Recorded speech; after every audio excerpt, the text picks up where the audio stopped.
Gujarat news Rajkot સુરતમાં સૌપ્રથમવાર આયોજિત થયો શ્રી રામ રાજ્ય ઉત્સવ મેળો, જે સુરતવાસીઓ માટે એક આધ્યાત્મિક, અવિસ્મરણીય અને સાંસ્કૃતિક અનુભવ બની રહ્યો। આ મેળો 15 ઓક્ટોબર સાંજે 4 વાગ્યે વનિતા વિશ્રામ ગ્રાઉન્ડ ખાતે શરૂ થયો હતો।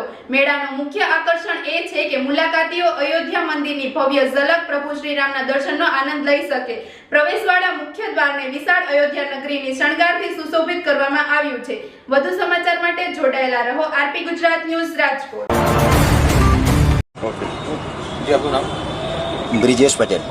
આ વખતે મેળામાં કઈ થીમ પર મેળાનું આયોજન કરેલું, શું વિશેષતા છે આ વખતે?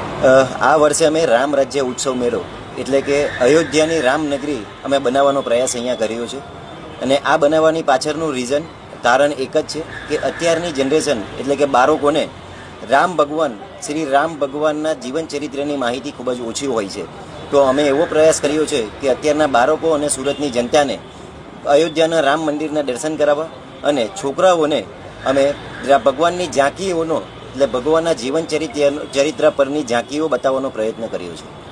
મેળા કેટલા દિવસ આ ચાલશે અને કઈ રીતે વિચાર આવ્યો આ આયોજન કરવાનું રામ મંદિર? આ મેળો 15 ઓક્ટોબરથી શરૂ થયો છે અને આવનારા 60 દિવસ સુધી આ મેળો ચાલુ રહેશે।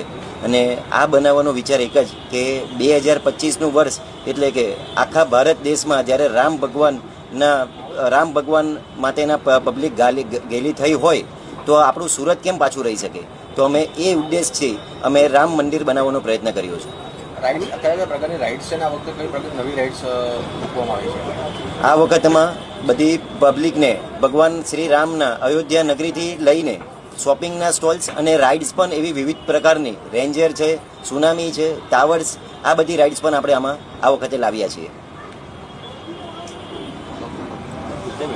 બાળકો માટે શું વ્યવસ્થા છે?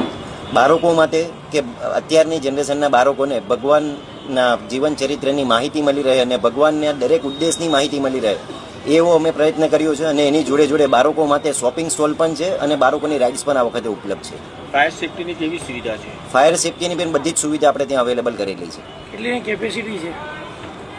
કેપેસિટી મેળામાં એક સાથે 8 થી 10,000 વ્યક્તિ પણ આવી શકે એ રીતની કેપેસિટી આપણે રાખી છે અહીંયા, ને પાર્કિંગની પણ ભરપૂર વ્યવસ્થા રાખેલી છે।